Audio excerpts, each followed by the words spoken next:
Prank Datuk, Yai. Prank Abu Bakar Sakron. Ya, saya kira begini ya.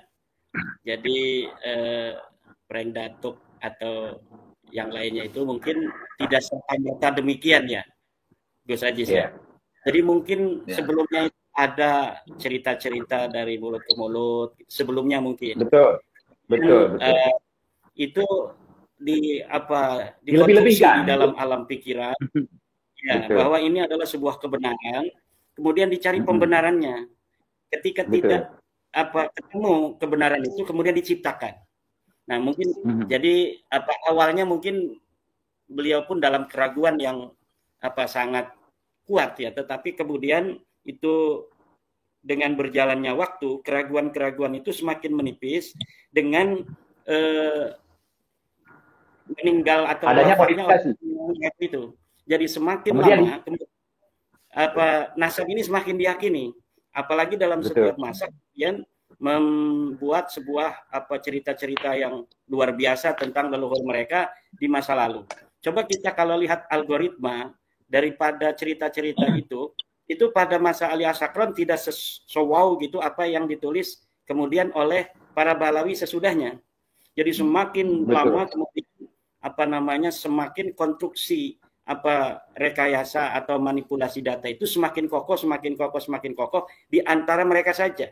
Jadi transmisi di dalam kitab-kitab mereka itu semakin bertambah tahun bertambah kuat sehingga diyakini penuh dengan kemutlakan oleh mereka sendiri.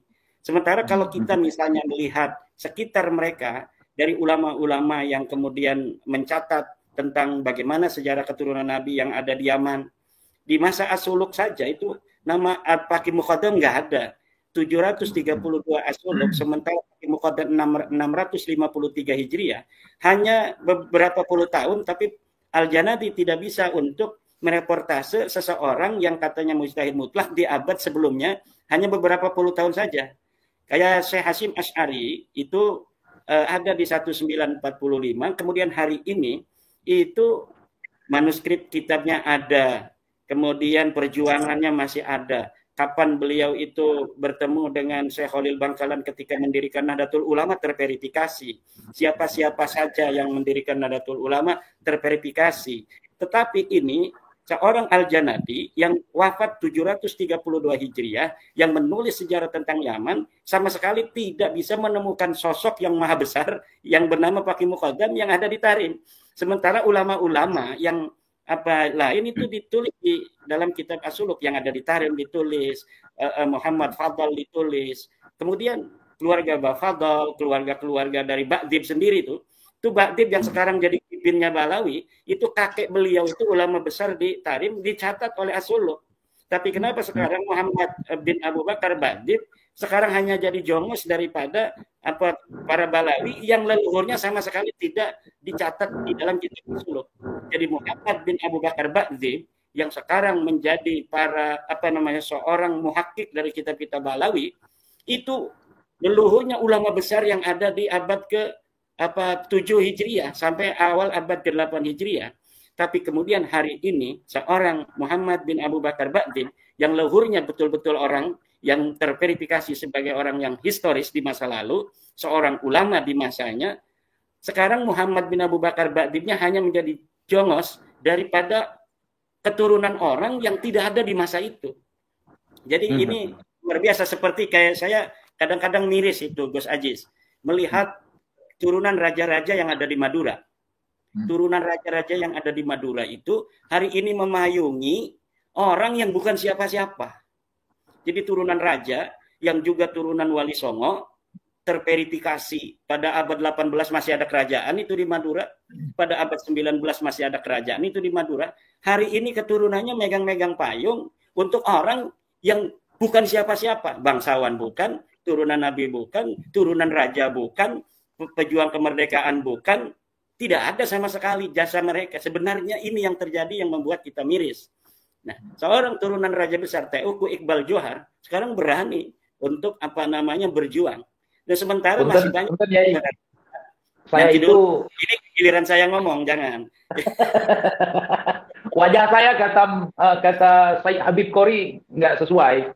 Nah ini akhlak daripada bangsa Nusantara. Kalau misalnya ketahuan itu silsilah kebesaran masa lalunya, dia bukan malah bangga, tetapi dia kemudian mengaca. Lah, memang misalnya saya ada riwayat dari orang besar itu, tapi siapa saya hari ini? Itu yang terjadi dengan seluruh para keturunan Wali Songo. Tetapi saya kira keturunan Wali Songo dan keturunan para bangsawan-bangsawan Aceh, Samudra Pasai, Cempa, bangsawan dari Kalimantan, dari Sulawesi, raja-raja besar di Maluku, raja-raja besar di Papua, di Nusa Tenggara Barat, hari ini harus mulai melihat dirinya adalah sebagai sebuah warisan dari orang-orang besar masa lalu yang harus menjaga kebesaran itu. Minimal jangan rendahkan dirimu kepada bangsa yang bukan siapa-siapa. Bangsa yang bukan siapa-siapa. Dalam agama mereka bukan siapa-siapa. Tidak terverifikasi mereka itu mempunyai karya besar dalam agama. Karya standar ada, tapi karya besar tidak ada. Kemudian itu dari mereka jasa-jasa besar, misalnya di Hadramaut tidak ada. Jasa besar di di Indonesia pada masa kemerdekaan tidak ada. Nah, lalu berdasar apa kita harus menghormati mereka? Husnudon tentang apa? Husnudon tentang cerita-cerita. Ini semakin bangsa Indonesia nanti ke depan semakin cerdas, ya ini nanti akan semakin malu. Oleh karena itu mulai sekarang sajalah kita ini kemudian muhasabah, Bang TJ, bahwa memang setiap orang punya sejarah masa lalu dari leluhur-leluhur mereka. Ada yang mendapat nikmat leluhur mereka menjadi orang-orang yang diciptakan Tuhan pada masa itu, kemudian berkarya besar. Kemudian ada orang juga yang diciptakan Tuhan pada masanya itu hanya menjadi orang-orang biasa. Tetapi harus diketahui bahwa semuanya adalah cucu Adam. Dan neneknya satu, yaitu Siti Hawa. Sama saja. Hari ini yang mulia dari orang-orang yang merasa keturunan misalnya Raja Aceh, Raja Samudra Pasai, Raja daripada Darussalam, semuanya keluhurnya satu, di atasnya yaitu adalah Nabi Adam. Keturunan Maulana Hasanuddin, keturunan Hamengkubuwono, keturunan Arung Palaka, Raja-Raja Sambas, Raja-Raja Kalimantan yang lainnya. Pada masanya memang mereka adalah raja, tapi sebelumnya sama saja dengan rakyat yang dipimpinnya, dengan orang yang ada di Afrika, dengan orang yang hari ini mencari sampah. Semuanya kakinya sama, yaitu Adam alaihi salam. Tidak perlu ada orang yang hari ini ada merasa lebih mulia dari yang lainnya. Hanya berdasarkan cerita masa lalu di tengah-tengah. Karena ujungnya sama semuanya adalah keturunan baginda Nabi Adam alaihi salam, keturunan daripada Hawa alaihi salam. Kesetaraan inilah yang hari ini harus dibangun di tengah bangsa Indonesia, bangsa yang telah memerdekakan diri pada 17 Agustus 45 untuk bersama-sama menganggap semuanya sama di hadapan Undang-Undang Dasar 45. Aceh memang lebih banyak sumbangsi terhadap kemerdekaan Indonesia. Itu tidak bisa dipungkiri. Tetapi dengan kita menandatangani Undang-Undang Dasar itu, berarti kita telah bersama-sama kemudian bersepakat untuk hadir sebagai anak-anak bangsa Indonesia dalam derajat yang sama dari kacamata Pancasila, kacamata Bhinneka Tunggal Ika, kacamata merah putih dan yang lainnya. Undang-undang yang kita bentuk bersama-sama, baik undang-undang pada masa kemerdekaan sampai hari ini atau undang-undang tentang peraturan-peraturan lainnya. Di mata hukum semuanya. Ini yang harus dibangun, Bang TIJ. Kita harus menjaga ini bangsa Indonesia yang dulu berkerajaan-kerajaan yang banyak di Sumatera itu kerajaannya banyak, di Aceh aja bukan hanya kerajaan Samudra Pasai. Apalagi itu? Ada kerajaan apalagi, Bang TIJ? Ada kerajaan Lamuri, ada kerajaan Cempa. Ada Jempa. Nah. Iya, anak saya namanya Cempa. Kalau Cempa itu di Aceh artinya cempaka, sama seperti nama pondok Kiai Iman. Ya, dan nama anak saya pun salah satu namanya Cempa. Nah, Cempa. Biarkan itu masa lalu, kerajaan-kerajaan itu.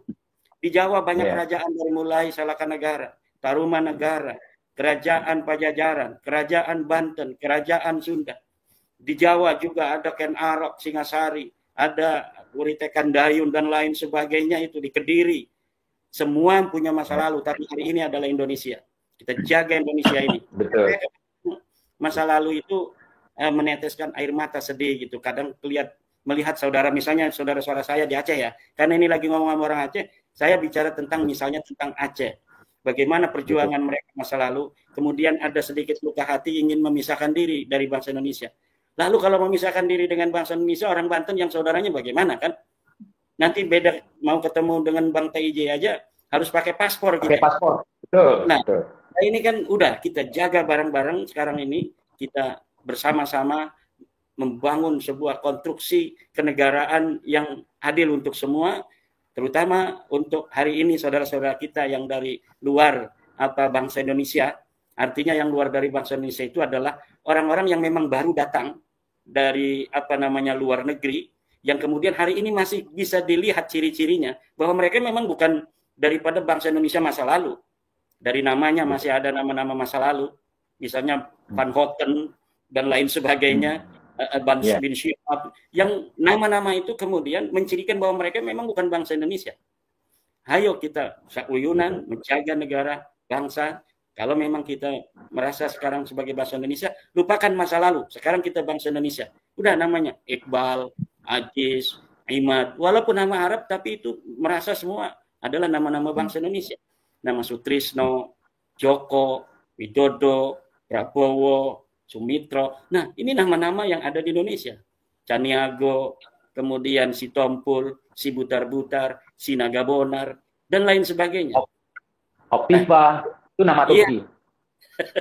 Dedi Mulyadi, dan lain sebagainya. Egi. Nah, ini nama-nama bangsa Indonesia. Artinya apa? Artinya perlulah dievaluasi. Apa perlu orang-orang yang turunan Van Houten dulu, yang keturunan Van Houten dari Belanda, hilangkan nama Van Houtennya agar nanti anak keturunannya tidak dianggap orang asing bagi anak cucu kita yang ada di tahun 2200 misalnya, yang masih nama Assegaf. Hilangkan nama itu sehingga nanti anak cucunya tidak dianggap orang asing dan tidak ada lagi pembahasan-pembahasan begini bahwa kamu bukan orang Indonesia. Kalau mau. Tapi kalau memang mereka tidak mau, ya mungkin hal-hal seperti ini, walaupun misalnya nanti hari ini mereka kan sudah ada yang datang ke kiai-kiai, mengemis-ngemis minta dilindungi, kemudian datang ke PBNU, nggak diundang aja datang. Nah, ini memang tidak membuat kita sedih. Kita ini bangsa Indonesia, bangsa yang sangat rahmatan lil alamin. Kita sedih kalau misalnya orang-orang itu terlalu menghibah-hibah kepada kita. Kita sedih juga, walaupun kita ingin memberikan sebuah jalan. Ini yang benar, kamu salah. Nah, tapi kemudian ketika melihat di tengah-tengah perjalanan itu mereka melakukan hal-hal yang menghinakan diri mereka sendiri juga, itu kadang-kadang sedih juga. Kok cara-caranya salah melulu gitu, gayanya salah melulu.